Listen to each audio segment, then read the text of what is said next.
ಅಖಿಲಾಂಡಕೋಟಿ ಬ್ರಹ್ಮಾಂಡ ನಾಯಕ ರಾಜಾದಿರಾಜ ಯೋಗಿರಾಜ ಪರಬ್ರಹ್ಮ ಶ್ರೀ ಸಚ್ಚಿದಾನಂದ ಸದ್ಗುರು ಸಾಯಿನಾಥ್ ಮಹಾರಾಜ್ ಕಿ ಜೈ. ಓಂ ಶ್ರೀನಿವಾಸಾಯ ವಿದ್ಮಹೆ ಸಚ್ಚಿದಾನಂದಾಯ ಧೀಮಹಿ ತನ್ನೋ ಸಾಯಿ ಪ್ರಚೋದಯಾತ್. ಓಂ ಸಾಯಿರಾಮ್. ನಮಸ್ತೆ ಸ್ನೇಹಿತರೆ, ಎಂದಿನಂತೆ ಇದೊಂದು ಟೈಮ್ಲೆಸ್ ಜನರಲ್ ರೀಡಿಂಗ್ ಆಗಿರುತ್ತೆ, ಹಾಗೆ ಕನೆಕ್ಟಿವ್ ಎನರ್ಜಿಯಲ್ಲಿರುತ್ತೆ. ಯಾವ ಸಮಯದ ಎನರ್ಜಿಯ ಪ್ರಕಾರ ಈ ರೀಡಿಂಗ್ನ ನೀವು ನೋಡ್ತಾ ಹೋಗ್ತೀರಾ, ಖಂಡಿತವಾಗಿಯೂ ಬಾಬಾರವರ ಅನುಗ್ರಹ ಆಶೀರ್ವಾದಕ್ಕೆ ನೀವು ಕನೆಕ್ಟ್ ಆಗ್ತಾ ಹೋಗ್ತೀರಾ. ಅಂದರೆ ನಿಮ್ಮ ವಿಶ್ವಾಸದ ಅನುಸಾರವಾಗಿ ಈ ಎನರ್ಜಿ ನಿಮ್ಮ ಎನರ್ಜಿಯ ಜೊತೆ ಕನೆಕ್ಟ್ ಆಗುತ್ತೆ.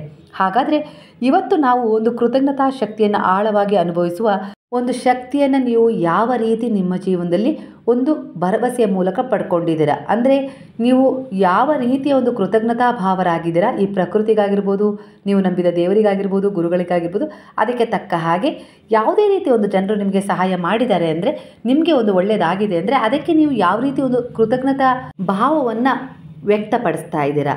ಅದಕ್ಕೆ ತಕ್ಕ ಹಾಗೆ ನಿಮ್ಮ ಜೀವನದಲ್ಲಿ ಆ ಕೃತಜ್ಞತೆ ಅನ್ನೋದು ಸಂತೋಷ, ಶಾಂತಿ ಮತ್ತು ಸಮೃದ್ಧಿಯನ್ನು ನಿಮ್ಮ ಬದುಕಿಗೆ ಆಕರ್ಷಿಸುತ್ತಾ ಅನ್ನೋದು ಇವತ್ತಿನ ರೀಡಿಂಗ್ ಆಗಿರುತ್ತೆ.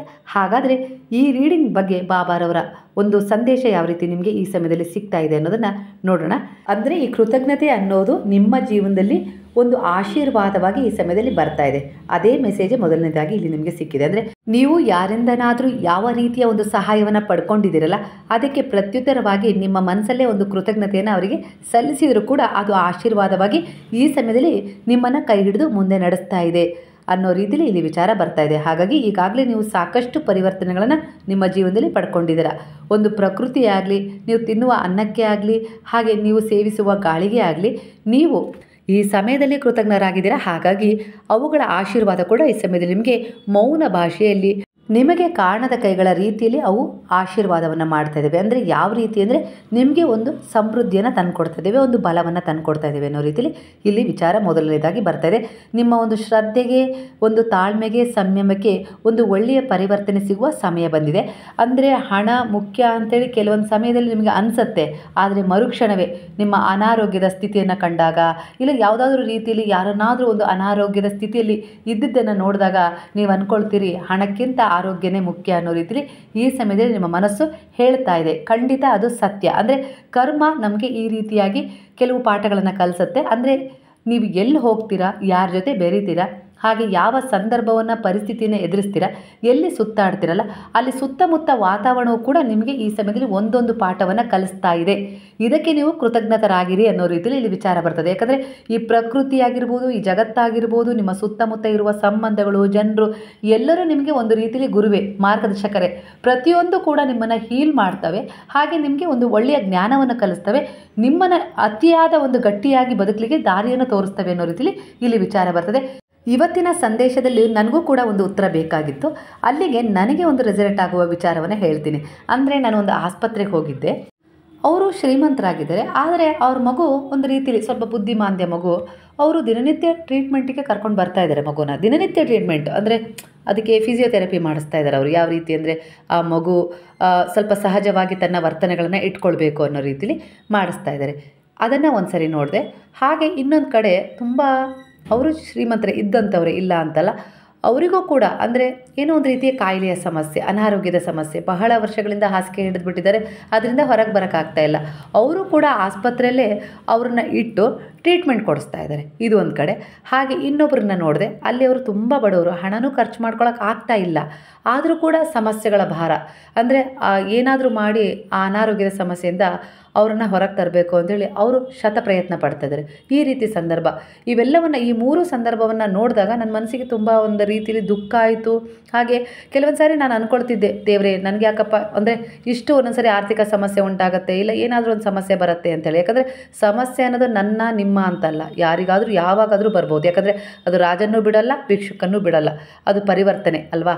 ಆ ರೀತಿ ನಾನು ಅಂದ್ಕೊಳ್ತಿದ್ನಲ್ಲ, ಆ ಸಮಯ ನನಗೆ ಅಲ್ಲಿ 3 ಘಟನೆಗಳನ್ನು ನೋಡಿದಾಗ ಏನು ಅನ್ನಿಸ್ತು ಅಂದರೆ, ಆ 3 ಜನರನ್ನು ನೋಡಿದಾಗ ಏನು ಅನ್ನಿಸ್ತು ಅಂದರೆ, ಭಗವಂತ ನೀನೇನು ಕೊಟ್ಟಿದೆಯಲ್ಲ ಅದೇ ನನಗೆ ಚೆನ್ನಾಗಿದೆ, ಹೌದು ಇದರಲ್ಲೇ ನಾನು ಸುಖವಾಗಿದ್ದೀನಿ, ಸರಳವಾದರೂ ಪರವಾಗಿಲ್ಲ, ನನ್ನ ಜೀವನದಲ್ಲಿ ಸಣ್ಣ ಪುಟ್ಟ ಒಂದು ವಸ್ತುಗಳು ಇಲ್ಲದೆ ಇರೋ ಕೊರತೆ ನನ್ನಲ್ಲಿ ಇದೆ, ಇಲ್ಲ ಅಂತಲ್ಲ, ಆದರೆ ನಾನು ಸುಖವಾಗಿದ್ದೀನಿ, ತುಂಬ ಸುಖವಾಗಿದ್ದೀನಿ, ಇದೇ ರೀತಿ ನನ್ನನ್ನು ಇಟ್ಬಿಡು ಅನ್ನೋ ರೀತಿಲಿ. ಯಾಕಂದರೆ ನನಗೆ ಕೈಕಾಲು ಗಟ್ಟಿ ಇದೆ, ಆರೋಗ್ಯ ಚೆನ್ನಾಗಿದೆ, ದುಡ್ಕೊಂಡು ತಿನ್ಬೋದು, ನಾನೇ ಅಡುಗೆ ಮಾಡ್ಕೊಳ್ಬೋದು, ನಾನೇ ನನ್ನ ಸ್ವಂತ ಕೆಲಸಗಳನ್ನು ಮಾಡ್ಬೋದು, ಮಕ್ಕಳ ಲಾಲನೆ ಪಾಲನೆ ಮಾಡ್ಬೋದು, ಅವರ ಒಂದು ಜವಾಬ್ದಾರಿಯನ್ನು ತಗೊಳ್ಬೋದು. ಈ ರೀತಿಯೆಲ್ಲ ನನಗೆ ಒಂದು ಸಮರ್ಥತೆ ಕೊಟ್ಟಿದೆಯಲ್ಲ, ಸಕ್ಷಮತೆ ಕೊಟ್ಟಿದೆಯಲ್ಲ, ಇದಕ್ಕೆ ನನಗೆ ಧನ್ಯವಾದಗಳು, ಇದಕ್ಕೆ ನನಗೆ ಕೃತಜ್ಞತೆಗಳು ಅಂತ ಹೇಳಿ ನನ್ನಲ್ಲಿ ಕೃತಜ್ಞತೆಯನ್ನು ಸಲ್ಲಿಸಿ ಬಂದೆ. ಅಂದರೆ ನಮಗೆ ಕೆಲವು ಸ್ಥಳಗಳಾಗಿರ್ಬೋದು, ಕೆಲವು ಜನರಾಗಿರ್ಬೋದು, ಕೆಲವು ಪರಿಸ್ಥಿತಿಗಳಾಗಿರ್ಬೋದು, ಕೆಲವು ವಂಚನೆ, ಮೋಸ ಇವೆಲ್ಲವೂ ಒಂದಲ್ಲ ಒಂದು ರೀತಿಯಲ್ಲಿ ನಮಗೆ ಪಾಠವನ್ನು ಕಲಿಸ್ತವೆ. ಆಗ ತಕ್ಷಣ ನಾವು ಅದನ್ನು ಅರ್ಥಕೊಳ್ಬೇಕು, ಆಗಲೇ ನಾವು ಹೀಲ್ ಆಗೋದು. ಅಂದರೆ ಇಲ್ಲಿ ಟ್ಯಾರೋ ಕಾರ್ಡಲ್ಲಿ ನೀವು ಈ ರೀತಿ ಪರಿವರ್ತನೆ ತಗೊಳ್ಳಿ, ಅಂದರೆ ಈ ಸಮಸ್ಯೆ ಒಂದು ಕಾಡ್ತಾ ಇದೆ, ಇದಕ್ಕೊಂದು ಪರಿಹಾರ ಅನ್ನೋ ರೀತಿಲಿ ಇರುತ್ತೆ. ಆಗ ಅದನ್ನು ಅರ್ಥ ಮಾಡ್ಕೊಳ್ಳುವ ರೀತಿಯಲ್ಲಿ ನಾವು ತಿಳಿಸಿದಾಗ ಖಂಡಿತವಾಗಿಯೂ ನಿಮಗದು ಮನದಟ್ಟಾಗತ್ತೆ, ಒಂದು ಭರವಸೆ ಮೂಡುತ್ತೆ, ಅದರ ಪ್ರಕಾರ ನೀವು ನಡ್ಕೊಳ್ತೀರ. ಹಾಗಾಗಿ ನಾನು ಸ್ವಲ್ಪ ವಿವರಣೆಯನ್ನು ಕೊಡ್ತೀನಿ. ಹಾಗೆ ಇಲ್ಲಿ ನೀವು ನೋಡುವ ಒಂದು ದೃಷ್ಟಿಕೋನವನ್ನು ಬದಲಾಯಿಸ್ಕೊಳ್ಬೇಕು. ಆಗ ನಿಮ್ಮ ಜೀವನದಲ್ಲಿ ಒಂದು ಸಂಪೂರ್ಣತೆ ಅರಿವಾಗತ್ತೆ. ಅಂದರೆ ನೀವು ಎಲ್ಲಿ ಹೋಗ್ತೀರಾ, ಏನು ನೋಡ್ತೀರಾ, ಅದರಿಂದ ನೀವು ಪ್ರತಿ ಸಾರಿನೂ ಒಂದು ಪಾಠ ಕಲಿತಾ ಇದ್ದೀರಾ ಈ ಸಮಯದಲ್ಲಿ. ಅಂದರೆ ಅಷ್ಟೊಂದು ನೀವೀಗ ನಿಮ್ಮ ಜೀವನದಲ್ಲಿ ನಿಮ್ಮ ಒಳಹೊಕ್ಕು ನೀವೊಂದು ಪರಿವರ್ತನೆ ಆಗ್ತಾಯಿದ್ರೆ ಖಂಡಿತ ನಾವು ಹೊರನೋಟದಲ್ಲೇ ಜೀವಿಸ್ತಾ ಇದ್ದರೆ, ಭೌತಿಕವಾಗಿ ಕೆಲವು ವಿಚಾರಗಳ ಬಗ್ಗೆನೇ ಯೋಚಿಸ್ತಾ, ಒಂದು ವಸ್ತುಗಳ ಬಗ್ಗೆನೇ ಚಿಂತಿಸ್ತಾ ಇದ್ದರೆ ನಿಮ್ಮನ್ನು ನೀವು ಅರ್ಥ ಮಾಡ್ಕೊಳಕ್ಕಾಗಲ್ಲ. ಎಲ್ಲಿಯವರೆಗೂ ನಿಮ್ಮನ್ನು ನೀವು ಅರ್ಥ ಮಾಡ್ಕೊಳಕ್ಕಾಗೋದಿಲ್ವೋ ಅಲ್ಲಿವರೆಗೂ ನಿಮಗೆ ಬೇಕಾದದ್ದನ್ನು ಪಡ್ಕೊಳ್ಳೋಕೆ ಸಾಧ್ಯ ಆಗೋದಿಲ್ಲ. ದುರ್ಬಲತೆ ಅನ್ನೋದು ಕಾಡ್ತಾ ಇರುತ್ತೆ. ಹಾಗಾಗಿ ನಿಮ್ಮನ್ನು ನೀವು ಮೊದಲು ಅರ್ಥ ಮಾಡ್ಕೊಳ್ಳಿ. ಕುಗ್ಬೇಡಿ, ನಾನು ಕೊಡದೇ ಇರುವ ಭಾಗ್ಯ ಇಲ್ಲಿ ಯಾವುದೂ ಇಲ್ಲ. ಆದರೆ ಅಂತಹ ಒಂದು ಕರ್ಮದ ಹಾದಿಯನ್ನು ನೀವು ಹಿಡಿದು ಸಾಕಿದಾಗ ಖಂಡಿತವಾಗಿಯೂ ಆ ದಾರಿಯಲ್ಲಿ ನೀವು ಬಯಸಿದಂತಹ ಒಂದು ಸಮೃದ್ಧಿ ಬೆಳಕಿನ ರೂಪದಲ್ಲಿ ನಿಮಗೆ ಸಿಗುತ್ತೆ. ಅದು ಯಾವುದೇ ಇಚ್ಛೆ ಇರಲಿ, ಆ ಇಚ್ಛೆನ ನಾನು ಈಡೇರಿಸ್ತೀನಿ ಅನ್ನೋ ರೀತಿಯಲ್ಲಿ ಬಾಬಾ ಇಲ್ಲಿ ನಿಮಗೆ ಒಂದು ಮೆಸೇಜನ್ನು ಕೊಡ್ತಾ ಇದ್ದಾರೆ. ಹಾಗಾಗಿ ಇಲ್ಲಿ ನಿಮಗೆ ಸಿಕ್ಕ ಒಂದು ಸಹಾಯಕ್ಕಾಗಿರ್ಬೋದು, ಇಲ್ಲ ಒಂದು ಯಾವುದೇ ರೀತಿ ಒಂದು ವಸ್ತು ಸಿಕ್ಕಿದೆಯೋ, ಇಲ್ಲ ಏನು ಸಿಕ್ಕಿದೆಯೋ ಅದಕ್ಕೆ ಒಂದು ಧನ್ಯವಾದವನ್ನು ನೀವು ತಿಳಿಸಲೇಬೇಕು. ಆ ಧನ್ಯವಾದ, ಆ ಕೃತಜ್ಞತಾ ಭಾವ, ಆ ಗ್ರ್ಯಾಟಿಟ್ಯೂಡ್ ಏನಿದೆಯಲ್ಲ ಅದು ನಿಮ್ಮ ಜೀವನಕ್ಕೆ ಇನ್ನಷ್ಟು ಆಶೀರ್ವಾದಗಳನ್ನು ಕರೆತರುತ್ತೆ ಅನ್ನೋ ರೀತಿಯಲ್ಲಿ ವಿಚಾರ ಬರ್ತದೆ. ದುಃಖಗಳಿದ್ದಾವೆ, ಸಮಸ್ಯೆಗಳಿದ್ದಾವೆ, ನಿರಾಸೆಗಳು ಇದ್ದಾವೆ, ಕಷ್ಟಗಳು ಇದ್ದಾವೆ. ಹಾಗಂತ ಈ ಸಮಯದಲ್ಲಿ ಅವುಗಳನ್ನೇ ನೀವು ನೆನಪಿಸಿಕೊಳ್ತಾ ಹೋದರೆ, ಅವುಗಳ ಬಗ್ಗೆಯೇ ನೀವು ಚಿಂತಿಸ್ತಾ ಹೋದರೆ ಖಂಡಿತವಾಗಿಯೂ ನಿಮ್ಮ ಜೀವನವನ್ನು ಅವೇ ಸುತ್ತುವರಿತವೆ. ಯಾಕಂದರೆ ನೀವು ಅವುಗಳ ಬಗ್ಗೆನೇ ಲಾ ಆಫ್ ಅಟ್ರ್ಯಾಕ್ಷನ್ ಅಂತಾರಲ್ಲ, ಆ ರೀತಿ ಅಟ್ರ್ಯಾಕ್ಷನ್ ಸೆಳೆತವನ್ನು ಹೊಂದಿದ್ದೀರಾ ಅನ್ನೋ ರೀತಿಯಲ್ಲಿ. ಹಾಗಾಗಿ ಅವು ನನ್ನ ಕರ್ಮದ ಒಂದು ಭಾಗವಾಗಿದ್ದಾವೆ, ಯಾವುದೋ ಜನ್ಮದ ಒಂದು ಕರ್ಮದ ಭಾಗವಾಗಿ ಅವು ನನ್ನನ್ನು ಆವರಿಸಿದ್ದಾವೆ. ಅವುಗಳನ್ನು ನಾನು ಬಗೆಹರಿಸಿಕೊಳ್ಳುವಲ್ಲಿ ಈಗ ಉತ್ತಮವಾದ ಒಂದು ಕರ್ಮದ ದಾರಿಯನ್ನು ಕಂಡುಕೊಂಡಿದ್ದೀನಿ. ಖಂಡಿತವಾಗಿ ಈ ಉತ್ತಮವಾದ ದಾರಿಯಲ್ಲಿ ನಾನು ಸಾಕ್ತಾ ಇದ್ದೀನಿ ಅಂದರೆ ಕರ್ಮದ ಉದ್ದೇಶವನ್ನು ಹೊಂದಿ ಇವುಗಳನ್ನು ಏನು ಈ ಕಷ್ಟ, ದುಃಖ, ಸಮಸ್ಯೆಗಳು ಏನಿದಾವಲ್ಲ ಅವನ್ನ ನನ್ನಿಂದ ದೂರ ಮಾಡ್ತವೆ, ತೆಗೆದು ಹಾಕ್ತವೆ ಅನ್ನೋ ರೀತಿಯಲ್ಲಿ ನೀವು ಭರವಸೆಯಿಂದ ಈ ಸಮಯದಲ್ಲಿ ಮುಂದೆ ಹೋಗಬೇಕು. ಈ ರೀತಿಯ ಒಂದು ಉದ್ದೇಶ, ಒಂದು ಅಟ್ರ್ಯಾಕ್ಷನ್ ನೀವು ಮಾಡಬೇಕು ಅನ್ನೋ ರೀತಿಯಲ್ಲಿ ವಿಚಾರ ಬರ್ತದೆ. ಅಂದರೆ ನಿಮ್ಮ ಒಂದು ಪ್ರಾರ್ಥನೆ ಈ ರೀತಿಯ ಒಂದು ಆಧಾರದ ಮೇಲೆ ಇರಬೇಕು, ಅದಕ್ಕೆ ತಕ್ಕ ಹಾಗೆ ಪ್ರಾಮಾಣಿಕ ಪ್ರಯತ್ನ ಇರಬೇಕು. ಅಂದರೆ ನಿಮ್ಮ ಮನಸ್ಸಲ್ಲಿ ಯಾವಾಗಲೂ ನೀವು ಸಕಾರಾತ್ಮಕ ಯೋಚನೆಗಳನ್ನು ತುಂಬಿಸ್ಕೊಂಡು ನೀವು ಏನು ಮಾಡಬೇಕು, ಏನು ಪಡ್ಕೊಳ್ಬೇಕು ಅಂತಿದ್ದಾರಲ್ಲ ಆ ವಿಚಾರದ ಕಡೆ ಫೋಕಸ್ ಮಾಡಿ. ಇನ್ನು ಉಳಿದ ವಿಚಾರ, ಅನಗತ್ಯ ವಿಚಾರ ಆಗಿರ್ಬೋದು, ಅನಗತ್ಯ ಜನರಾಗಿರ್ಬೋದು, ಅವರುಗಳ ಬಗ್ಗೆ ಚಿಂತೆ ಮಾಡಬೇಡಿ. ಕೆಲವರು ಇದ್ದೇ ಇರ್ತಾರೆ. ಕೆಲವೊಂದು ಸಾರಿ ಈ ಥರದವರು ಇದ್ದೋದ್ರಿಂದಲೇ ನಾವು ಛಲದಿಂದ ಮುಂದುವರಿಲಿಕ್ಕೆ ಸಾಧ್ಯ ಆಗುತ್ತೆ. ಅಂದರೆ ಅವ್ರು ಎಲ್ಲೋ ಒಂದು ರೀತಿಯಲ್ಲಿ ನಮಗೆ ಪ್ರೇರಣೆ, ಛಲ ಮೂಡಿಸ್ತಾರೆ ಅನ್ನೋ ರೀತಿಯಲ್ಲಿ ಗುರುವಾಗಿ ಕಂಡುಕೊಳ್ಳಿ. ಆಗ ನಿಮಗೆ ಇರಿಟೇಟ್ ಆಗೋದಿಲ್ಲ ಅವರಿಂದ ಅನ್ನೋ ರೀತಿಯಲ್ಲಿ ಇಲ್ಲಿ ವಿಚಾರ ಬರ್ತದೆ. ಹಾಗೆ ಈ ಸಮಯದಲ್ಲಿ ನಿಮ್ಮ ಕುಟುಂಬಕ್ಕಾಗಿರ್ಬೋದು, ಇಲ್ಲ ಯಾರಿಗಾಗಿ ನೀವೊಂದು ಪ್ರಾಮಿಸ್ ಮಾಡಿದಿರಲ್ಲ, ಅಂದರೆ ಆ ಪ್ರಾಮಿಸನ್ನು ನೀವು ಪೂರ್ಣಗೊಳಿಸಬೇಕು. ಪ್ರಯತ್ನ ಪಡಿ. ಆಗ್ತಾ ಇಲ್ಲ ಅಂತ ಹೇಳಿ ಅಂದ್ಕೊಳ್ಬೇಡಿ. ದೇವರೇ ನನಗೆ ಆ ದಾರಿಯನ್ನು ತೋರಿಸು, ಅವ್ರಿಗೊಂದು ಭರವಸೆ ಕೊಟ್ಟಿದ್ದೀನಿ, ಒಂದು ಮಾತು ಕೊಟ್ಟಿದ್ದೀನಿ, ಅದನ್ನು ಉಳಿಸ್ಕೊಳ್ಳೋ ಅಷ್ಟು ನನಗೊಂದು ಕ್ಷಮತೆ ಕೊಡು ಅನ್ನೋ ರೀತಿಯಲ್ಲಿ ನಿಮ್ಮ ಪ್ರಾರ್ಥನೆ ಇರಲಿ. ಅದಕ್ಕೆ ತಕ್ಕ ಹಾಗೆ ಪ್ರಾಮಾಣಿಕ ಪ್ರಯತ್ನ ಇರಲಿ. ಗುರು ಇಲ್ಲಿ ನಿಮಗೆ ಸಹಾಯ ಮಾಡ್ತಾರೆ ಅನ್ನೋ ರೀತಿಯಲ್ಲಿ ವಿಚಾರ ಬರ್ತದೆ. ಅಂದರೆ ಈ ಸಮಯದಲ್ಲಿ ನೀವು ಒಂದು ಮೆಡಿಟೇಷನ್ ಮಾಡ್ತಾಯಿದ್ರು, ಇಲ್ಲ ಒಂದು ಮಂತ್ರದ ಒಂದು ಪಠಣ ಮಾಡ್ತಾಯಿದ್ರು, ಅಂದರೆ ದೀಪಾರಾಧನೆ ಮಾಡ್ತಾಯಿದ್ರು, ಯಾವ ರೀತಿ ಒಂದು ವ್ರತದ ಸೇವೆಯನ್ನು ಮಾಡ್ತಿದ್ರಲ್ಲ, ಖಂಡಿತವಾಗಿಯೂ ಅದು ನಿಮ್ಮ ಜೀವನದಲ್ಲಿ ಒಂದು ಸಂಪತ್ತನ್ನು ಪರಿವರ್ತನೆ ಮಾಡಿ ತಂದುಕೊಡ್ತಾ ಇದೆ ಅನ್ನೋ ರೀತಿಯಲ್ಲಿ. ಅಂದರೆ ಈ ಸಮಯದ ಕಷ್ಟ ದುಃಖಗಳನ್ನು ಹೀಲ್ ಮಾಡಿ ನಿಮ್ಮ ಜೀವನದಲ್ಲಿ ನೀವು ಯಾವ ರೀತಿ ಒಂದು ಒಳ್ಳೆಯ ಪರಿವರ್ತನೆ ಬೇಕು ಅಂತೇಳಿ ಬಯಸ್ತಾ ಇದ್ದಾರಲ್ಲ ಈ ಸಂದರ್ಭದಲ್ಲಿ ಅದು ನಿಮಗೆ ಸಿಗುತ್ತೆ. ಹಾಗೆ ನಿಮಗೆ ಯಾರೆಲ್ಲ ಒಂದು ಭರವಸೆಯನ್ನು ಕೊಟ್ಟಿದ್ರು, ಈ ಸಮಯದಲ್ಲಿ ಅದನ್ನು ಮರ್ತಿದ್ದಾರೆ ಅಂತೇಳಿ ನೀವು ಅಂದ್ಕೊಂಡಿದ್ದೀರಲ್ಲ, ಖಂಡಿತವಾಗಿಯೂ ನಿಮ್ಮ ಮನಸ್ಸಿನ ಒಂದು ಶುದ್ಧವಾದ ಪ್ರಾರ್ಥನೆ ಅವರನ್ನು ಜಾಗೃತಗೊಳಿಸುತ್ತೆ. ಖಂಡಿತ ಇಲ್ಲಿ ಶಬ್ದಗಳಿಗೂ ತರಂಗಗಳಿಗೂ ಅದರದ್ದೇ ಆದ ಶಕ್ತಿ ಇದೆ. ಅದರ ಮೂಲಕ ಅವು ರವಾನೆ ಆಗ್ತಾನೆ ಇರ್ತವೆ. ಅಂದರೆ ಈಗ ನೀವು ಯಾರನ್ನೋ ತುಂಬ ಪ್ರೀತಿಸ್ತಾ ಇದ್ದೀರಾ ಅಂದರೆ ಅವರ ಬಗ್ಗೆನೇ ನೀವು ಯೋಚಿಸ್ತಾ ಇದ್ದೀರಾ, ಚಿಂತಿಸ್ತಾ ಇದ್ದೀರಾ, ಪ್ರಾರ್ಥಿಸ್ತಾ ಇದ್ದೀರಾ, ಅವ್ರಿಗೆ ಒಳ್ಳೇದಾಗಲಿ ಅಂತೇಳಿ ಬಯಸ್ತಾ ಇದ್ದೀರಾ ಅಂದರೆ ಖಂಡಿತವಾಗಿಯೂ ಅದರ ಬ್ಲೆಸ್ಸಿಂಗ್ ಏನಿದೆಯಲ್ಲ ಅವರನ್ನು ನೇರವಾಗಿ ಮುಟ್ಟುತ್ತೆ. ಅವ್ರು ಎಲ್ಲೇ ಇರಲಿ ಅದು ಹೋಗಿ ಅವ್ರಿಗೆ ಸಿಗುತ್ತೆ.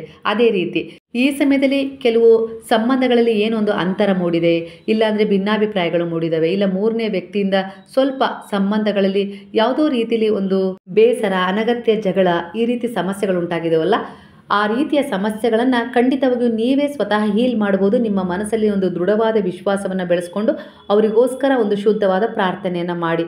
ಖಂಡಿತ ಆ ಪ್ರಾರ್ಥನೆ ಅವರ ಮೇಲೆ ಕೆಲಸ ಮಾಡುತ್ತೆ. ಅಂದರೆ ಈ ಶುದ್ಧವಾದ ಒಂದು ವಾತಾವರಣ, ಈ ಪ್ರಕೃತಿ ನಿಮ್ಮ ಸಹಾಯಕ್ಕೆ ನಿಲ್ಲುತ್ತೆ. ಅಂದರೆ ನಿಮ್ಮ ಒಂದು ಸಂದೇಶವನ್ನು ಅವರಿಗೆ ತಲುಪಿಸುತ್ತೆ.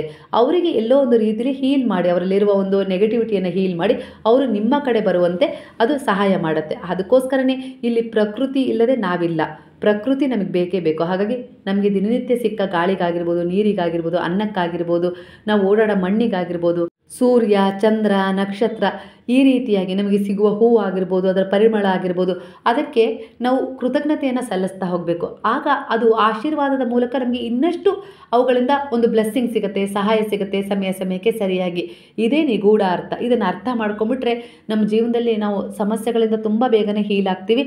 ನೀವು ಏನು ಅಂದ್ಕೊಂಡಿದ್ರೋ ಆ ಕೆಲಸ ಕಾರ್ಯಗಳಲ್ಲಿ ನೀವು ಏನೂ ಅಡೆತಡೆ ಇಲ್ಲದೆ ಮುಂದೆ ಸಾಗ್ಬೋದು. ಮನುಷ್ಯರನ್ನು ನಂಬೋದಕ್ಕಿಂತ ಈ ಪ್ರಕೃತಿಯನ್ನು ನಂಬಿ, ದೇವರನ್ನು ನಂಬಿ, ಇಲ್ಲಿರುವ ಗಿಡ ಮರಗಳನ್ನು ನಂಬಿ, ಅವು ನಿಮಗೆ ಎಲ್ಲ ರೀತಿಯಲ್ಲೂ ಸಹಾಯ ಮಾಡ್ತವೆ ಅನ್ನೋ ರೀತಿಯಲ್ಲಿ ಇಲ್ಲಿ ವಿಚಾರ ಬರ್ತದೆ.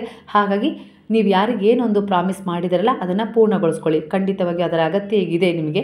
ಹಾಗಾಗಿ ನೀವು ಮಾಡಬೇಕು. ಯಾಕಂದರೆ ನಿಮ್ಗೆ ಅನ್ನಿಸ್ಬೋದು ನಾನು ಕೊಟ್ಟಿದ್ದೆ ಮಾತು ಅದನ್ನು ಉಳಿಸ್ಕೊಳ್ಳೋದ್ರಿಂದ ನನಗೇನು ಅಂತೇಳಿ. ಆದರೆ ಅದು ನಿಮ್ಮ ಜೀವನದಲ್ಲಿ ಅಗಾಧವಾದ ಒಂದು ಕರ್ಮದ ಬೆಳಕನ್ನು ಚೆಲ್ಲುತ್ತೆ. ಇಲ್ಲಾಂದರೆ ಅದೇ ನಿಮ್ಮನ್ನು ಅಗಾಧವಾದ ಒಂದು ಕರ್ಮದ ಕತ್ತಲೆಗೆ ನೂಕ್ಬಿಡುತ್ತೆ ಅನ್ನೋ ರೀತಿಯಲ್ಲಿ ಇಲ್ಲಿ ವಿಚಾರ ಬರ್ತದೆ. ಹಾಗಾಗಿ ಯಾರಿಗಾದರೂ ಯಾವುದಾದ್ರೂ ರೀತಿಯಲ್ಲಿ ಒಂದು ಮಾತು ಕೊಟ್ಟಿದ್ದೀರಾ ಅಂದರೆ ಖಂಡಿತವಾಗಿ ಆ ಮಾತನ್ನು ಉಳಿಸ್ಕೊಳ್ಳೋ ಪ್ರಯತ್ನ ಪಡಿ. ಅದಕ್ಕೆ ಭಗವಂತನ ಆಶೀರ್ವಾದ ಸಂಪೂರ್ಣವಾಗಿ ನಿಮಗೆ ಸಿಗುತ್ತೆ. ಅಂದರೆ ನಿಮ್ಮ ಅಕ್ಕ ತಂಗಿಯರ ಮಕ್ಕಳಿಗೆ ಮದುವೆಗೆ ಏನೋ ಸ್ವಲ್ಪ ದುಡ್ಡು ಕೊಡ್ತೀನಿ, ಇಲ್ಲ ಅಕ್ಕನಿಗೆ ಏನೋ ಕಷ್ಟ ಆದಾಗ ಸಹಾಯ ಮಾಡ್ತೀನಿ, ಈ ರೀತಿ ಎಲ್ಲ ಒಂದು ರೀತಿಯಲ್ಲಿ ಅಂದ್ಕೊಂಡಿರ್ತೀವಿ. ಒಂದೊಂದು ಸರಿ ನಮ್ಮ ಹತ್ರ ಹಣ ಬಂದಾಗ ನಮಗೆ ಅದು ಸಾಲೋದಿಲ್ಲ, ನಾವೇ ಅದನ್ನು ಯಾವುದಕ್ಕೂ ಬಳಸ್ಕೊಂಡ್ಬಿಡ್ತೀವಿ. ಅಂದರೆ ಮನುಷ್ಯನ ಆಸೆಗೆ ಇತಿಮಿತಿ ಇಲ್ಲ, ಆದರೆ ಕೊಟ್ಟ ಮಾತಿಗೆ ಮಾತ್ರ ತಪ್ಪಬಾರ್ದು. ಯಾಕಂದರೆ ಅದು ಮತ್ತೆ ನಿಮ್ಮನ್ನು ಮುಂದಿನ ದಿನಗಳಲ್ಲಿ ಕರ್ಮದ ಹಿಡಿತಕ್ಕೆ ತಗೊಳುತ್ತೆ ಅನ್ನೋ ರೀತಿಯಲ್ಲಿ ವಿಚಾರ ಬರ್ತದೆ. ಹಾಗಾಗಿ ನಿಮಗೆ ಈಗ ಎಷ್ಟು ಸಹಾಯ ಮಾಡಲಿಕ್ಕೆ ಆಗುತ್ತೋ ಅಷ್ಟೊಂದು ಸಹಾಯ ನೀವು ಮಾಡಲೇಬೇಕು. ನೀವು ನಿಮ್ಮ ಕರ್ತವ್ಯದಿಂದ, ಜವಾಬ್ದಾರಿಯಿಂದ, ಮಾತಿನಿಂದ ಹಿಂದೆ ಸರಿಬಾರ್ದು ಅನ್ನೋ ರೀತಿಯಲ್ಲಿ ವಿಚಾರ ಬರ್ತದೆ. ಇಂಥದ್ದೇ ಸಂಬಂಧ ಅಂತ ಇಲ್ಲ, ಗಂಡ ಹೆಂಡತಿಯ ಸಂಬಂಧದಲ್ಲಾಗಿರ್ಬೋದು, ಅಮ್ಮ ಮಕ್ಕಳು, ಇಲ್ಲ ಇನ್ಯಾವುದೇ ರೀತಿ ಒಂದು ಸ್ನೇಹಿತರ ಸಂಬಂಧದಲ್ಲಾಗಿರ್ಬೋದು, ನೀವು ಮಾತು ಕೊಟ್ಟಿದ್ದೀರಾ ಅಂದರೆ ಆ ಮಾತಿನ ಮೇಲೆ ನಿಮಗೆ ಒಂದು ಗಮನವಿರಲಿ ಅನ್ನೋ ರೀತಿಯಲ್ಲಿ ಇಲ್ಲಿ ವಿಚಾರ ಬರ್ತದೆ. ಬೇರೆಯವರು ನಿಮಗೆ ಮಾತು ಕೊಟ್ಟು ತಪ್ಪಿದ್ದಾರೆ ಅಂದರೆ ಅದು ಅವರ ಕರ್ಮದ ವೃದ್ಧಿ. ನೀವು ಯಾರಿಗಾದರೂ ಮಾತು ಕೊಟ್ಟು ತಪ್ತೀರಾ ಅಂದರೆ ಅದು ನಿಮ್ಮ ಕರ್ಮದ ವೃದ್ಧಿಯಾಗಿರುತ್ತೆ. ಹಾಗಾಗಿ ಈ ಸಮಯದಲ್ಲಿ ನೀವೊಂದು ಪವಿತ್ರವಾದ ಆತ್ಮವಾಗಿ ಪರಿವರ್ತನೆ ಆಗಿದ್ದೀರಾ. ಹಾಗಾಗಿ ನ್ಯಾಯ, ಧರ್ಮ, ಸರಿ, ತಪ್ಪು ಎಲ್ಲದರ ಬಗ್ಗೆ ಯೋಚಿಸ್ತಾ ಇದ್ದಾರೆ. ಹಾಗಾಗಿ ನಿಮ್ಮ ಕರ್ತವ್ಯಗಳನ್ನು ನೀವು ಮಾಡಿ, ನಿಮ್ಮ ಜೀವನಕ್ಕೆ ಏನು ಬೇಕೋ ಅದನ್ನು ಆ ಭಗವಂತ, ಆ ಗುರು ತುಂಬ್ತಾ ಹೋಗ್ತಾರೆ. ಈ ಪ್ರಕೃತಿ ನಿಮಗೆ ಎಲ್ಲ ರೀತಿಯಲ್ಲೂ ಸಹಾಯ ಮಾಡುತ್ತೆ. ಅಂದರೆ ಅನಗತ್ಯ ಖರ್ಚುಗಳನ್ನು ನಿಮ್ಮಿಂದ ದೂರ ಮಾಡುತ್ತೆ. ಅನವಶ್ಯಕ ಅನಾರೋಗ್ಯದ ಸಮಸ್ಯೆಯಿಂದ ನಿಮ್ಮನ್ನು ಹೀಲ್ ಮಾಡುತ್ತೆ. ಒಟ್ಟಾರೆಯಾಗಿ ನೀವು ಮಾಡುವ ಪ್ರತಿಯೊಂದು ಒಳ್ಳೆಯ ಕರ್ಮದ ಸೇವೆಗಳು ನಿಮ್ಮನ್ನು ಒಂದಲ್ಲ ಒಂದು ರೀತಿಯಲ್ಲಿ ಈ ಸಮಯದಲ್ಲಿ ಪ್ರೊಟೆಕ್ಟ್ ಮಾಡ್ತಾ ಇದ್ದಾವೆ. ಅನವಶ್ಯಕವಾದ ಸಮಸ್ಯೆಗಳಿಂದ ನೀವು ಹೊರಗೆ ಬರ್ತೀರಾ. ತುಂಬ ಬೇಗನೆ ನೀವು ಜೀವನದಲ್ಲಿ ಒಂದು ಅಭಿವೃದ್ಧಿಯನ್ನು ಕಾಣ್ತೀರಾ ಅನ್ನೋ ರೀತಿಯಲ್ಲಿ ಇಲ್ಲಿ ಗುರು ನಿಮಗೆ ಈ ಸಮಯದಲ್ಲಿ ಒಂದು ಆಶೀರ್ವಾದವನ್ನು ಮಾಡ್ತಿದ್ದಾರೆ.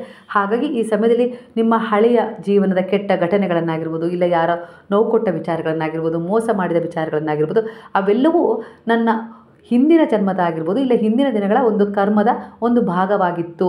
ಹಾಗಾಗಿ ಅದು ನನ್ನ ಜೀವನದಲ್ಲಿ ಈ ರೀತಿಯಾಗಿ ಮರುಕಳಿಸಿದೆ ಅನ್ನೋ ರೀತಿಯಲ್ಲಿ ಅದನ್ನು ಒಂದು ಪಾಠವಾಗಿ ತಗೊಂಡು ಅದನ್ನು ಎಷ್ಟಕ್ಕೆ ಬೇಕೋ ಅಷ್ಟಕ್ಕೆ ದೂರವೇ ಇಟ್ಟು ಅದನ್ನು ಆದಷ್ಟು ಬೇಗ ಅದರಿಂದ ವಿಮುಖರಾಗಲು ನೋಡಿ. ಅಂದರೆ ವಿಮುಕ್ತರಾಗಲು, ಆ ಕರ್ಮವನ್ನು ಹೇಗೆ ಕಳ್ಕೊಳ್ಬೇಕು, ಒಂದು ಒಳ್ಳೆಯ ಕರ್ಮದೊಂದಿಗೆ ಅದನ್ನು ನಾನು ಹೀಲ್ ಮಾಡ್ಕೊಳ್ಬೇಕು ಅನ್ನೋ ರೀತಿಯಲ್ಲಿ ನೀವು ಈ ಸಮಯದಲ್ಲಿ ಯೋಚಿಸಬೇಕು. ಅದಕ್ಕೆ ತಕ್ಕ ಹಾಗೆ ಪರಿವರ್ತನೆಯನ್ನು ತಗೊಳ್ಳೇಬೇಕು. ಹಿಂದಿನದನ್ನೇ ಯೋಚನೆ ಮಾಡ್ತಾ, ಇಲ್ಲ ಮುಂದೆ ಏನಾಗುತ್ತೋ ಅನ್ನೋ ರೀತಿಯಲ್ಲಿ ಚಿಂತೆ ಮಾಡ್ತಾ ಕಾಲ ಕಳೆಯೋದಲ್ಲ. ಯಾಕಂದರೆ ನೀವು ನಾಳೆ ಬರುವ ಭವಿಷ್ಯವನ್ನು ನೋಡಬೇಡಿ, ಇಂದಿನ ವರ್ತಮಾನದಲ್ಲಿ ನೀವು ಯಾವ ರೀತಿ ಕರ್ಮಗಳನ್ನು ಮಾಡ್ತೀರಾ ಅನ್ನೋದ್ರ ಬಗ್ಗೆ ಯೋಜನೆ ಮಾಡಿದಾಗ ಏನಾಗುತ್ತೆ, ತನ್ನಿಂದ ತಾನೇ ನಿಮ್ಮ ಮುಂದಿನ ಭವಿಷ್ಯ ಆಗಿರ್ಬೋದು, ಜೀವನ ಆಗಿರ್ಬೋದು ರೂಪುಗೊಳ್ತಾ ಹೋಗುತ್ತೆ ಅನ್ನೋ ರೀತಿಯಲ್ಲಿ ಇಲ್ಲಿ ಬಾಬಾ ನಿಮಗೆ ಮಾರ್ಗದರ್ಶನವನ್ನು ಕೊಡ್ತಾ ಇದ್ದಾರೆ.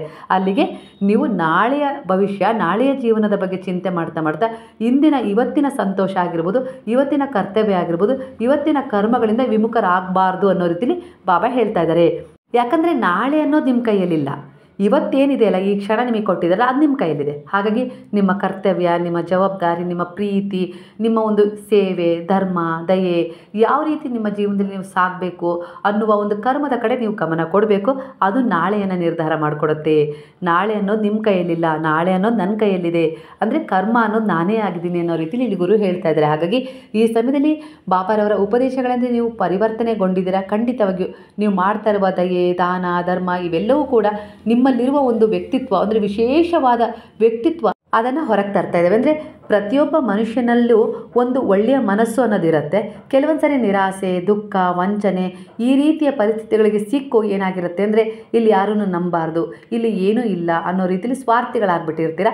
ಆ ರೀತಿ ಇಲ್ಲಿ ವಿಚಾರ ಬರ್ತದೆ. ಹಾಗಾಗಿ ಸ್ವಾರ್ಥಕ್ಕೆ ಇಳಿಬೇಡಿ. ಯಾಕಂದರೆ ಇಲ್ಲಿ ನಿಮ್ಮನ್ನು ನೀವು ಜಡ್ಜ್ ಮಾಡ್ಕೊಳ್ಬಾರ್ದು, ಹಾಗೆ ಯಾರನ್ನೂ ಕೂಡ ಇಲ್ಲಿ ನೀವು ಜಡ್ಜ್ ಆಗಿಲ್ಲ. ಯಾಕಂದರೆ ಅದು ಯಾಕಾಯಿತು, ಮುಂದೆ ಏನಾಗುತ್ತೆ, ಇವ್ರು ಯಾಕೆ ಮೋಸ ಮಾಡಿದರು, ಈ ರೀತಿಯೆಲ್ಲ ಜಡ್ಜ್ ಮಾಡೋ ಹಾಗೆ ಇಲ್ಲ.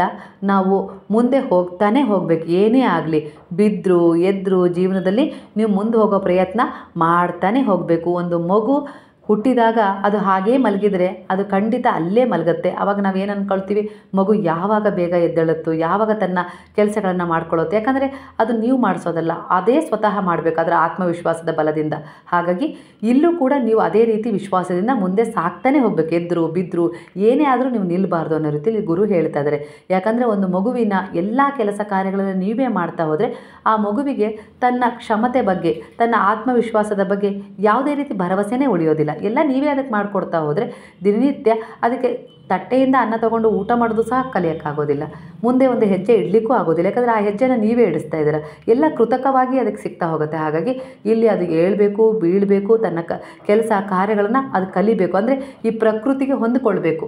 ಆಗಲೇ ಆ ಮಗು ಮುಂದೆ ಬರುವ ಒಂದು ಕಠಿಣತೆ ಆಗಿರ್ಬೋದು, ಏನೇ ದುಃಖ ಆಗಿರ್ಬೋದು, ಸಂತೋಷ ಆಗಿರ್ಬೋದು, ಯಾವುದೇ ಸ್ಥಿತಿಗತಿಗಳನ್ನು, ಒಂದು ಹೋರಾಟ ಆಗಿರ್ಬೋದು, ಒಂದು ಯಾರೋ ಜನರನ್ನು ಎದುರಿಸೋದಾಗಿರ್ಬೋದು, ಎಲ್ಲ ಕ್ಷಮತೆ ಮೂಡುತ್ತೆ, ಆತ್ಮವಿಶ್ವಾಸ ಮೂಡುತ್ತೆ. ಧೈರ್ಯವಾಗಿ ನಾನು ಅವುಗಳೆಲ್ಲವನ್ನು ಫೇಸ್ ಮಾಡಬಲ್ಲೆ ಅನ್ನುವ ಒಂದು ಬಲವನ್ನು ನೀವು ತುಂಬಿಸ್ಬೇಕೇ ಹೊರತು ಆ ಮಗುವನ್ನು ಪ್ರೀತಿಯಿಂದ ಇಲ್ಲ ಕಾಳಜಿ ಜಾಸ್ತಿ ಮಾಡಿ ಅದನ್ನು ಕುಗ್ಗಿಸುವಂಥ ಕೆಲಸ ಮಾಡಬಾರ್ದು. ಪ್ರೀತಿ ಎಲ್ಲರಿಗೂ ಇರುತ್ತೆ ಮಕ್ಕಳ ಮೇಲೆ, ಭಗವಂತನಿಗೂ ಇದೆ ನಮ್ಮ ಮೇಲೆ. ಆದರೆ ಭಗವಂತ ನಮ್ಮನ್ನು ಕಷ್ಟ, ದುಃಖ, ಸಮಸ್ಯೆಗಳಿಗೆ ನೂಗ್ತಾರೆ. ಯಾಕಂದರೆ ನಾವು ಗಟ್ಟಿಯಾಗಬೇಕು, ಆತ್ಮವಿಶ್ವಾಸವನ್ನು ಹೊಂದಬೇಕು, ಹಾಗೆ ಎದುರಿಸಬೇಕು ಕೆಲವು ಪರಿಸ್ಥಿತಿಗಳನ್ನು, ಧೈರ್ಯ ಕಲಿಬೇಕು.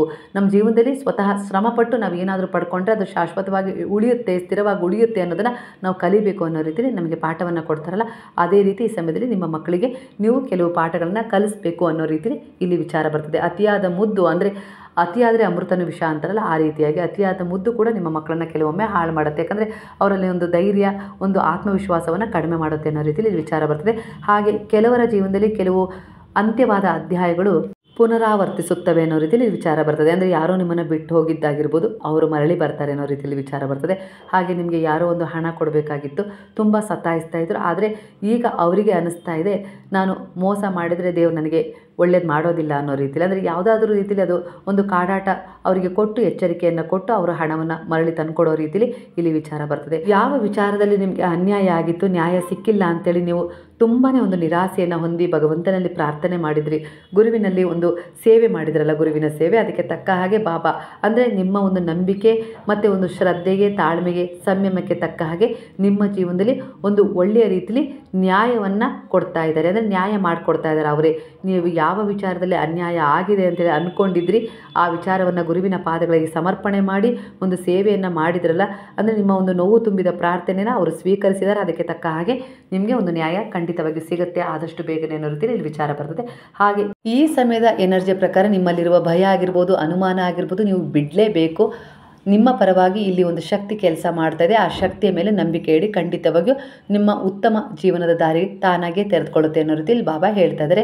ಹಾಗೆ ಈ ಸಮಯದಲ್ಲಿ ಕೆಲವು ನೋವುಗಳು ನಿಮ್ಮನ್ನು ಬಾಧಿಸ್ತಾ ಇದ್ದಾವೆ, ಆದರೆ ಅವುಗಳನ್ನು ನೀವು ಪರಿವರ್ತನೆ ಮಾಡಿಕೊಳ್ಳೇಬೇಕು. ಅಂದರೆ ನಿಮ್ಮನ್ನು ನೀವು ಸುಧಾರಿಸ್ಕೊಳ್ಬೇಕು. ನಿಮ್ಮಲ್ಲಿ ಆತ್ಮವಿಶ್ವಾಸವನ್ನು ತುಂಬಿಕೊಳ್ಳುವ ಮೂಲಕ ಆ ನೋವನ್ನು ನೀವೇ ಹೀಲ್ ಮಾಡ್ಕೊಳ್ಬೇಕು. ಯಾರ ಹತ್ರನೂ ನೀವು ಆ ನೋವನ್ನು ಹೇಳ್ಕೊಳ್ಳೋದ್ರಿಂದ ಆ ನೋವು ಕಡಿಮೆ ಆಗೋದಿಲ್ಲ, ಇನ್ನೂ ಹೆಚ್ಚಾಗುತ್ತೆ. ಹಾಗಾಗಿ ದೇವರನ್ನು ಬಿಟ್ಟರೆ, ನೀವು ನಂಬಿದ ಗುರುವನ್ನು ಬಿಟ್ಟರೆ ಯಾರ ಹತ್ರನೂ ಆ ನೋವುಗಳನ್ನು ಹೇಳ್ಕೊಳ್ಬೇಡಿ. ಯಾಕಂದರೆ ಅವ್ರು ಮಾತ್ರ ಆ ನೋವಿನ ಭಾಗವನ್ನು ಭರಿಸಲು ಶಕ್ತಿ ಇದೆ, ಮನುಷ್ಯರಿಗೆ ಆ ಶಕ್ತಿ ಇಲ್ಲ. ಬೇಕಾದರೆ ಅವರು ನಿಮ್ಮ ಮುಂದೆ ಒಳ್ಳೆಯ ರೀತಿಯಲ್ಲಿ ಮಾತಾಡಿ ಹಿಂದೆ ನಿಮ್ಮನ್ನು ಆಡ್ಕೊಳ್ಬೋದು, ಮತ್ತಷ್ಟು ನಿಮಗೆ ನೋವನ್ನೇ ಕೊಡ್ತಾರೆ. ಇಲ್ಲ ಅದನ್ನು ಇನ್ನೊಬ್ಬರಿಗೆ ಹಂಚಿ ಹಂಚಿ ಹಂಚಿ ಅಂದರೆ ನೀವು ಅವ್ರ ಹತ್ರ ನೋವು ಹೇಳ್ಕೊಂಡ್ರಿ ಅಂದರೆ ಆ ನೋವನ್ನು ಅವರು ಹೋಗಿ ಇನ್ನೊಬ್ಬರ ಹತ್ರ ಹೇಳ್ತಾರೆ. ಅಂದರೆ ಯಾವ ರೀತಿ ಅಂದರೆ ಅವ್ರಿಗೆ ಈ ರೀತಿ ಆಗಿದೆ ಅಂತೆ, ಈ ರೀತಿ ಕಷ್ಟ ಆಗಿದೆ. ಕಷ್ಟ ಕಷ್ಟ ಕಷ್ಟ ಅನ್ನೋದು ಒಂದು 10 ಜನರ ಬಾಯಲ್ಲಿ ಹರಿದಾಡಿದರೆ ಅದು ನಿವಾರಣೆ ಆಗೋದಿಲ್ಲ, ಇನ್ನೂ ಅದು ಅಟ್ರ್ಯಾಕ್ಷನ್ ಮಾಡುತ್ತೆ ನಿಮ್ಮ ಹತ್ರ. ಆ ರೀತಿ ಇದೊಂದು ಲಾ ಆಫ್ ಅಟ್ರ್ಯಾಕ್ಷನ್ ಟೆಕ್ನಿಕ್ ಆಗಿದೆ. ಹಾಗಾಗಿ ನೀವು ಯಾವುದೇ ರೀತಿಲಿ ನಷ್ಟ ಇರಲಿ, ಸಮಸ್ಯೆ ಇರಲಿ, ಏನೇ ದುಃಖದಲ್ಲಿರಲಿ, ನಾನು ಚೆನ್ನಾಗಿದ್ದೀನಿ, ನಂಬಿದ ಗುರು ದೇವರು ನನ್ನ ಜೊತೆಗಿದ್ದಾರೆ, ನನಗೆ ಅವರು ಎಲ್ಲ ರೀತಿಯಲ್ಲೂ ಸಹಾಯ ಮಾಡ್ತಾ ಇದ್ದಾರೆ, ಇಷ್ಟು ಮಟ್ಟಕ್ಕೆ ನನ್ನನ್ನು ಇಟ್ಟಿದ್ದಾರೆ ಅಂದರೆ ಮುಂದೆ ಇನ್ನಷ್ಟು ಒಳ್ಳೆಯ ರೀತಿಯಲ್ಲಿ ನನಗೆ ಸುಧಾರಣೆಯನ್ನು ಕೊಡ್ತಾರೆ ಅನ್ನೋ ರೀತಿಯಲ್ಲಿ ನೀವೊಂದು ಆತ್ಮವಿಶ್ವಾಸದಿಂದ ಮುಂದೆ ಸಾಗಬೇಕು. ನಿಮ್ಮ ಒಂದು ಕೃತಜ್ಞತಾ ಭಾವ ಏನಿದೆಯಲ್ಲ ಅದು ನಿಮ್ಮ ಜೀವನದಲ್ಲಿ ಒಂದು ಅತ್ಯಧಿಕವಾದ ಒಂದು ಒಳ್ಳೆಯ ಫಲಿತಾಂಶದೊಂದಿಗೆ ಮರಳಿ ಬರುತ್ತೆ. ಅದ್ರ ಜೊತೆಗೆ ಪ್ರಾಮಾಣಿಕ ಪ್ರಯತ್ನ ಇರಲಿ, ಎಲ್ಲೆಲ್ಲೋ ಸುತ್ತಾಡೋದಕ್ಕಿಂತ ಭಗವಂತನ ಎದುರಿಗೆ ಒಂದು ದೀಪವನ್ನು ಬೆಳಗಿಸಿ ಅವ್ರ ಹತ್ರ ನಿಮ್ಮ ಕಷ್ಟ ದುಃಖಗಳನ್ನು ಹೇಳ್ಕೊಳ್ಳೋದ್ರಲ್ಲಿ ಸಿಗುವ ಸಮಾಧಾನ ಬೇರೆ ಎಲ್ಲೂ ನಿಮಗೆ ಈ ಸಮಯದಲ್ಲಿ ಸಿಗ್ತಾ ಇಲ್ಲ. ಅದರ ಒಂದು ಪ್ರಕ್ರಿಯೆ ಈ ಸಮಯದಲ್ಲಿ ನಿಮ್ಮ ಜೀವನದಲ್ಲಿ ನಡೀತಾ ಇದೆ ಅಂದರೆ ಖಂಡಿತವಾಗಿಯೂ ಅದಕ್ಕೆ ಪ್ರತಿಫಲವೆಂಬಂತೆ ಬಾಬಾರವರೇ ನಿಮಗೆ ಸಮಾಧಾನದ ರೂಪದಲ್ಲಿ ಒಂದು ಸೋಲ್ ಎನರ್ಜಿಗಳನ್ನು ನಿಮ್ಮ ಜೊತೆ ಕನೆಕ್ಟ್ ಮಾಡ್ತಾರೆ. ಅಂದರೆ ಒಂದು ಒಳ್ಳೆಯ ದಾರಿಯ ಆಯ್ಕೆಯನ್ನು ಮಾಡಿಕೊಡ್ತಾರೆ. ಹಾಗೆ ಕೆಲವು ಜನರನ್ನು ನಿಮಗೆ ಹತ್ತಿರವಾಗಿಸ್ತಾರೆ ಸಮಾಧಾನದ ರೂಪದಲ್ಲಿ, ಹಾಗೆ ಕೆಲವು ಸಹಾಯದ ರೂಪದಲ್ಲಿ, ಸಂಪತ್ತಿನ ರೂಪದಲ್ಲಿ, ಅಭಿವೃದ್ಧಿಯ ರೂಪದಲ್ಲಿ. ಒಟ್ಟಾರೆಯಾಗಿ ಅವರು ಯಾವ ರೀತಿ ನಿಮ್ಮ ಒಂದು ಪ್ರಾರ್ಥನೆಗೆ ಪ್ರತಿಫಲವಾಗಿ ಬರಬೇಕು ಅಂತೇಳಿ ಈ ಸಮಯದಲ್ಲಿ ಬಯಸ್ತಾ ಇದ್ರೆ ಖಂಡಿತವಾಗಿ ಈ ಸಮಯದಲ್ಲಿ ಅದರ ಸಿದ್ಧತೆ ನಡೀತಿದೆ. ಅವರು ಬಂದೇ ಬರ್ತಾರೆ. ಒಂದು ಮಗುವಿನ ರೂಪದಲ್ಲೂ ಕೂಡ ಬರ್ಬೋದು, ಹಾಗೆ ಒಂದು ಕೆಲಸದ ರೂಪದಲ್ಲಾದರೂ ಬರ್ಬೋದು ಅನ್ನೋ ರೀತಿಯಲ್ಲಿ ಇಲ್ಲಿ ವಿಚಾರ ಬರ್ತದೆ. ಹಾಗಾಗಿ ನೀವು ತುಂಬಾ ಹಿಂದಿನ ಒಂದು ಕೆಟ್ಟ ಸಮಯ ಆಗಿರ್ಬೋದು, ಕೆಟ್ಟ ವಿಚಾರಗಳಿಂದ ತುಂಬಾ ಈ ಸಮಯದಲ್ಲಿ ಹೀಲ್ ಆಗಿದ್ದೀರ. ಅಂದರೆ ಇದು ಒಂದು ಅದೃಷ್ಟ ಅಂತಲೇ ಅಂದ್ಕೊಳ್ಬೇಕು. ಎಲ್ಲರಿಗೂ ಈ ರೀತಿಯ ಒಂದು ಸಂದರ್ಭ ಸಿಗೋದಿಲ್ಲ, ಸಮಯಕ್ಕೆ ಸರಿಯಾಗಿ ಒಂದು ವಿವೇಕ ಮೂಡೋದಿಲ್ಲ. ಆದರೆ ನಿಮ್ಮಲ್ಲಿ ಆ ವಿವೇಕ ಈ ಸಮಯದಲ್ಲಿ ಜಾಗೃತವಾಗಿದೆ. ಆದಷ್ಟು ಬೇಗನೆ ಈ ವಯಸ್ಸಿಗಾದರೂ ನಾನು ನನ್ನ ತಪ್ಪುಗಳನ್ನು ತಿದ್ದುಕೊಂಡು ಮುಂದೆ ಸಾಗಲಿಕ್ಕೆ ಎಲ್ಲ ರೀತಿಯಲ್ಲೂ ಒಂದು ಬಾಬಾ ಸಹಾಯ ಮಾಡಿದ್ರಲ್ಲ ಅನ್ನೋ ರೀತಿಲಿ ಈಗ ನಿಮ್ಮ ಬಗ್ಗೆನೇ ನಿಮಗೆ ಒಂದು ಹೆಮ್ಮೆ ಮೂಡ್ತಾ ಇದೆ. ಖಂಡಿತ ಈ ಹೆಮ್ಮೆ ಇದೆಯಲ್ಲ, ಇದು ಅಹಂಕಾರ ಅಲ್ಲ, ಅಹಂ ಅಲ್ಲ, ನಾನು ಅನ್ನೋದು ಅಲ್ಲ. ಇದು ಒಂದು ಯಾವ ರೀತಿ ಅಂದರೆ ಒಂದು ಕೃತಜ್ಞತಾ ಭಾವ ನಿಮಗೆ ನಿಮ್ಮ ಬಗ್ಗೆನೇ. ಓ, ನಾನು ಇಷ್ಟೊಂದು ಬದಲಾದ್ನಲ್ಲ, ನಾನು ಹೇಗಿದ್ದೆ, ಹೇಗಾದ್ನಲ್ಲ, ಈ ರೀತಿಯಾಗಿ ನಾನು ಅವಾಗಲೇ ಇರಬೇಕಾಗಿತ್ತು ಅಂತೇಳಿ ನೀವು ಅಂದ್ಕೊಳ್ತೀರಾ. ಆದರೆ ಆ ಸಮಯ ಒಂದು ಪಾಠ ಕಲಿಬೇಕಾಗಿತ್ತು, ಏಳಬೇಕಾಗಿತ್ತು, ಬೀಳಬೇಕಾಗಿತ್ತು. ಇದೆಲ್ಲ ಆದಮೇಲೆ ನೀವು ಏನಾದರೂ ಒಂದು ಕಲಿತೀರಾ, ಒಂದು ಪಡ್ಕೊಳ್ತೀರಾ ಅಂದರೆ ಅದು ಸ್ಥಿರವಾಗಿರುತ್ತೆ. ಹಾಗಾಗಿ ಕೆಲವು ಪರೀಕ್ಷೆಗಳಾಗಿರ್ಬೋದು, ಕೆಲವು ಸಮಯ ಸಂದರ್ಭಗಳಲ್ಲಿ ಯಾರಾದರೂ ಕಾಡಾಟ ಕೊಟ್ಟಿದ್ದಾರೆ, ಯಾವುದೆಲ್ಲ ರೀತಿ ನೋವು ಸಿಕ್ಕಿರ್ಬೋದು, ಮೋಸ ಸಿಕ್ಕಿರ್ಬೋದು, ಅವೆಲ್ಲವೂ ನಿಮ್ಮ ಜೀವನದಲ್ಲಿ ಒಂದಲ್ಲ ಒಂದು ರೀತಿಯ ಒಂದು ಬ್ಯಾಲೆನ್ಸ್ ಮಾಡಲಿಕ್ಕೆ ಬಂದಿರುತ್ತೆ. ನಿಮ್ಮ ಜೀವನವನ್ನು ಅಂದರೆ ಸರಿದೂಗಿಸ್ಲಿಕ್ಕೆ ಬಂದಿರುತ್ತೆ. ಇಲ್ಲ ಅಂದರೆ ಇಲ್ಲಿ ನೀವು ತಪ್ಪುಗಳ ಮೇಲೆ ತಪ್ಪು ಮಾಡ್ತಾ ಇರ್ತೀರ, ಇಲ್ಲ ಅಂದರೆ ಇನ್ಯಾವುದೋ ರೀತಿಲಿ ನಿಮ್ಮನ್ನು ನೀವು ತಿದ್ಕೊಳ್ಳೋಕೆ ಆಗೋದಿಲ್ಲ. ಆ ರೀತಿಲಿ ನೀವು ಒಂದು ಮಾಯೆಡೆಗೆ ಸಾಕ್ತಾ ಇರ್ತೀರ. ಒಟ್ಟಾರೆಯಾಗಿ ಈ ಸಮಯದಲ್ಲಿ ನಿಮ್ಮನ್ನು ನೀವು ತಿಳ್ಕೊಂಡಿದ್ದೀರಾ. ಹಾಗಾಗಿ ಬೇರೆಯವರನ್ನ ಕೆಲವೊಂದು ಸಾರಿ ಕ್ಷಮಿಸಿದ್ದೀರಾ. ಅಂದರೆ ದ್ವೇಷನೇ ಮುಂದುವರಿಸ್ಕೊಂಡು ಹೋದರೆ ಅವರಿಗೂ ಏನು ವ್ಯತ್ಯಾಸ ಇರುತ್ತೆ ಅನ್ನೋ ರೀತಿಲಿ ವಿಚಾರ ಮಾಡ್ತಾ ಇದ್ದೀರಾ. ಹಾಗಾಗಿ ಅಂದರೆ ಅವರನ್ನು ಹತ್ತಿರ ಕರೆದು ಕೂರಿಸ್ಕೊಂಡಿದ್ದೀರಾ ಅಂತಲ್ಲ, ಒಂದು ಸಾರಿ ಕ್ಷಮಿಸಿದ್ರೆ ಅಲ್ಲಿಗೆ ಅವರನ್ನು ಅಲ್ಲೇ ಬಿಟ್ಟು ನೀವು ಜೀವನದಲ್ಲಿ ಮುಂದೆ ಹೋಗ್ತಾ ಇದ್ದೀರಾ ಅನ್ನೋ ರೀತಿಲಿ ವಿಚಾರ ಬರ್ತಾ ಇದೆ. ಹಾಗೆ ಈ ಸಮಯದ ಎನರ್ಜಿ ಪ್ರಕಾರ ನಿಮ್ಮ ಜೀವನದಲ್ಲಿ ಒಂದು ಅದ್ಭುತ ಘಟನೆ ಬಹಳ ಬೇಗನೆ 7 ದಿನಗಳ ಒಳಗೆ ನಡೆಯುತ್ತೆ. ಅದರಿಂದ ನೀವು ತುಂಬ ಸಂತೋಷ ಪಡ್ತೀರಾ ಅನ್ನೋ ರೀತಿಲಿ ಇಲ್ಲಿ ವಿಚಾರ ಕೂಡ ಬರ್ತದೆ. ಗುರುವಿನಲ್ಲಿ ಅದು ಯಾವ ವಿಚಾರ ಇದೆಯೋ ಅದನ್ನು ಇನ್ನೂ ದೃಢವಾದ ವಿಚಾರದೊಂದಿಗೆ ಸಮರ್ಪಣೆ ಮಾಡಿ, ಪ್ರಾರ್ಥನೆಯೊಂದಿಗೆ ಸಮರ್ಪಣೆ ಮಾಡಿ. ಖಂಡಿತವಾಗಿಯೂ ಆ ಘಟನೆ ನಿಮ್ಮ ಜೀವನದಲ್ಲಿ ಅದ್ಭುತವಾದ ಪರಿವರ್ತನೆಯನ್ನು ತರೋದ್ರ ಜೊತೆಗೆ ನಿಮಗೆ ತುಂಬ ಖುಷಿ ಕೊಡುತ್ತೆ. ಕೆಲವರ ಎನರ್ಜಿ ಪ್ರಕಾರ ನಿಮ್ಮ ಮಾತಿನಲ್ಲಿ ಮಧುರತೆ ಇದೆ, ಹಾಗೆ ಕುಟುಂಬದಲ್ಲಿ ಸುಖ ಕೂಡ ಇದೆ, ಹಾಗೆ ಧನ ಸಂಪಾದನೆಯನ್ನು ಸುಲಭ ರೀತಿಯಲ್ಲಿ ಈ ಸಮಯದಲ್ಲಿ ನೀವು ಮಾಡ್ಕೊಳ್ತಾ ಇದ್ದೀರಾ. ಅಂದರೆ ತುಂಬ ಪರಿಶ್ರಮ ಪಡ್ತಾ ಇದ್ದೀರಾ. ಅದಕ್ಕೆ ತಕ್ಕ ಹಾಗೆ ಅದು ಬೇಗನೆ ಬಂದು ನಿಮ್ಮ ಹತ್ರ ಸೇರ್ತಾ ಇದೆ. ಅಂದರೆ ನೀವು ಅದಕ್ಕೆ ಯಾವ ರೀತಿ ಗೌರವ ಕೊಡ್ತಾ ಇದ್ದೀರೋ ಅದಕ್ಕೆ ತಕ್ಕ ಹಾಗೆ ಆ ಧನವೂ ಕೂಡ ನಿಮ್ಮ ಹತ್ರ ಬಂದು ಈ ಸಮಯದಲ್ಲಿ ಸೇರ್ತಾ ಇದೆ. ಇದರಿಂದ ನೀವು ತುಂಬ ಖುಷಿಯಾಗಿದ್ದೀರಾ ಅನ್ನೋ ರೀತಿಯಲ್ಲಿ ಇಲ್ಲಿ ವಿಚಾರ ಬರ್ತದೆ. ಹಾಗೆ ಉದ್ಯೋಗದಲ್ಲಿ, ವೃತ್ತಿಯ ವ್ಯವಹಾರದಲ್ಲಿ ಏರುಗತಿ ಕಾಣ್ತೀರಾ. ಸಮಾಜದಲ್ಲಿ ಒಂದು ಗೌರವ, ಒಂದು ಪ್ರತಿಷ್ಠೆಯನ್ನು ಹೊಂದುವ ಕರ್ಮವನ್ನು ಮಾಡ್ತಿದ್ದೀರಾ. ಅಂದರೆ ಇಲ್ಲಿ ಜನ ಅಳಿಯೋದಲ್ಲ, ಜನ ಆಳಿದ್ರೆ ನಿಮ್ಮ ಯೋಗ್ಯತೆಯನ್ನಾಗಿರ್ಬೋದು, ಇಲ್ಲ ಜನ ಕೊಟ್ಟ ಗೌರವ ಪ್ರತಿಷ್ಠೆ ಆಗಿರ್ಬೋದು, ಅದು ಯಾವ ರೀತಿ ಇರುತ್ತೆ ಅಂದರೆ ನೀವು ಒಂದು 100 ಒಳ್ಳೆ ಕೆಲಸಗಳನ್ನು ಮಾಡ್ತೀರಾ. ಒಂದೇ ಒಂದು ಯಾವತ್ತಾದರೂ ನಿಮ್ಮಿಂದ ಒಂದು ಸಣ್ಣ ತಪ್ಪಾಗ್ಬಿಡ್ತಾರೆ, ಆ ಜನ ಏನು ಮಾಡ್ತಾರೆ ಗೊತ್ತಾ, ಆ 100 ಒಂದು ಒಳ್ಳೆಯ ಕೆಲಸಗಳನ್ನು ಮರೆತು ಒಂದು ತಪ್ಪಿನ ಬಗ್ಗೆ ಮಾತಾಡ್ತಾರೆ. ಆದರೆ ಇಲ್ಲಿ ನಿಮ್ಮ ಒಂದು ಒಳ್ಳೆಯ ಕರ್ಮದ ಉದ್ದೇಶ ಏನು ಮಾಡುತ್ತೆ ಅಂದರೆ ನಿಮ್ಮನ್ನು ಯಾವಾಗಲೂ ಎತ್ತರದಲ್ಲೇ ಇಡುತ್ತೆ, ಗೌರವ ಸ್ಥಾನದಲ್ಲೇ ಇಡುತ್ತೆ. ಯಾಕಂದರೆ ಅದು ಭಗವಂತ ಕೊಟ್ಟ, ಆ ಗುರುವು ಕೊಟ್ಟ ಸ್ಥಾನಮಾನವಾಗಿದೆ. ಹಾಗಾಗಿ ನೀವು ಯಾವಾಗಲೂ ಇಲ್ಲಿ ಜನರು ಹೊಗಳುತ್ತಾರೆ ಇಲ್ಲ ತೆಗಳ್ತಾರೆ ಅನ್ನೋದ್ರ ಬಗ್ಗೆ ಯೋಚನೆ ಮಾಡಬೇಡಿ. ನಿಮ್ಮ ಕರ್ಮದ ಮೇಲೆ ನಿಗಾ ಇರಲಿ. ಆ ಕರ್ಮ ನಿಮ್ಮನ್ನು ರಕ್ಷಣೆ ಮಾಡುತ್ತೆ. ಧರ್ಮದ ರೂಪದಲ್ಲಿ ಯಾವತ್ತಿಗೂ ಜನ ಆಡ್ಕೊಳ್ಳುವ ಜನ ಬಂದು ನಿಮ್ಮನ್ನು ಯಾವುದೇ ರೀತಿ ರಕ್ಷಣೆ ಮಾಡೋದಿಲ್ಲ. ಜನರ ರೂಪದಲ್ಲೂ ಕೂಡ, ಒಳ್ಳೆಯ ಜನರ ರೂಪದಲ್ಲೂ ಬಂದು ನಿಮಗೆ ಯಾರಾದರೂ ಸಹಾಯ ಮಾಡ್ತಾರೆ ಅಂದರೆ ಅದು ದೇವರ ಆಯ್ಕೆ ಆಗಿರುತ್ತೆ. ಅಂಥವರಿಂದಲೇ ನಿಮಗೆ ಸಹಾಯ ಸಿಕ್ಕಿರುತ್ತೆ ಅನ್ನೋ ರೀತಿಯಲ್ಲಿ ಇಲ್ಲಿ ವಿಚಾರ ಬರ್ತದೆ. ಹಾಗಾಗಿ ಧೃತಿಗೆಡಬೇಡಿ. ಜೀವನದಲ್ಲಿ ಕಷ್ಟ ಇದೆ, ದುಃಖ ಇದೆ, ಸಮಸ್ಯೆ ಅಂತೇಳಿ ಧೃತಿಗೆಡಬೇಡ್ರಿ. ಯಾಕಂದರೆ ನಿಮಗಿಂತನೂ ಕೆಳಮಟ್ಟದ ಜೀವನದಲ್ಲಿ ಎಷ್ಟೋ ಜನ ಇದ್ದಾರೆ, ಸಮಸ್ಯೆಯಲ್ಲಿ ಎಷ್ಟೋ ಜನ ಇದ್ದಾರೆ. ಅವರಿಗಿಂತ ನಮಗೆ ಭಗವಂತ ಇಷ್ಟಾದರೂ ಒಂದು ಒಳ್ಳೆಯ ಜೀವನವನ್ನು ಕೊಟ್ಟಿದ್ದಾರೆ ಅನ್ನೋ ರೀತಿಯಲ್ಲಿ ಹಂತ ಹಂತವಾಗಿ ನಮ್ಮ ಜೊತೆಗಿದ್ದಾರೆ, ನಮಗೊಂದು ಪಾಠವನ್ನು ಕಲಿಸ್ತಾ ಇದ್ದಾರೆ, ಒಂದು ವಿವೇಕದ ದಾರಿಯಲ್ಲಿ ನಡೆಯುವಂತೆ ನಮಗೆ ಪ್ರೇರಣೆ ಕೊಡ್ತಾ ಇದ್ದಾರೆ ಅನ್ನೋ ರೀತಿಯಲ್ಲಿ ನೀವು ಈ ಸಮಯದಲ್ಲಿ ಒಂದು ಕೃತಜ್ಞತೆಯನ್ನು ಸಲ್ಲಿಸ್ತಾ ಇದ್ದೀರಾ. ಒಟ್ಟಾರೆಯಾಗಿ ನೀವು ಬಹಳನೇ ಪರಿವರ್ತನೆಯಾಗಿದ್ದೀರಾ. ಒಂದು ದೀಪ ಬೆಳಗುವ ಮೂಲಕ ಆಗಿರ್ಬೋದು, ಒಂದು ಸೇವೆಯ ಮೂಲಕ ಆಗಿರ್ಬೋದು, ಹಾಗೆ ಯಾವುದಾದ್ರೂ ಒಂದು ರೀತಿಯಲ್ಲಿ ಅವರಿಗೆ ಒಂದು ಕೃತಜ್ಞತೆಯನ್ನು ಸಲ್ಲಿಸುವ ಸಮಯ ಇದೇ ಆಗಿದೆ. ಆ ಕೃತಜ್ಞತೆ ಅನ್ನೋದು ನಿಮ್ಮ ಜೀವನದಲ್ಲಿ ಮತ್ತಷ್ಟು ಸಮೃದ್ಧಿಯನ್ನು, ಮತ್ತಷ್ಟು ಬಲವನ್ನು, ಮತ್ತಷ್ಟು ಒಂದು ಅಭಿವೃದ್ಧಿಯನ್ನು ತಂದುಕೊಡುತ್ತೆ. ಹಾಗೆ ನಿಮ್ಮ ಜೊತೆ ಸದಾ ಈ ಪ್ರಕೃತಿ ಆಶೀರ್ವಾದ ಸದಾ ಇರುತ್ತೆ ಅನ್ನೋ ರೀತಿಯಲ್ಲಿ ಇಲ್ಲಿ ವಿಚಾರ ರೆಸನೇಟ್ ಆಗ್ತಾ ಇದೆ. ಸಾಯಿ ಟ್ಯಾರೋ ರೀಡಿಂಗಲ್ಲಿ ಬರುವ ಕಾರ್ಡ್ಗಳನ್ನು ನಾನು ವಿಸ್ತರಿಸಿ ಹೇಳ್ತೀನಿ. ಹಾಗಾಗಿ ಸ್ವಲ್ಪ ಉತ್ತರ ನಿಮಗೆ ಉದ್ದ ಅನಿಸ್ಬೋದು, ಆದರೆ ನಿಮಗೆ ಅರ್ಥ ಆಗುತ್ತೆ ಅಂತೇಳಿ ಅಂದ್ಕೊಳ್ತೀನಿ.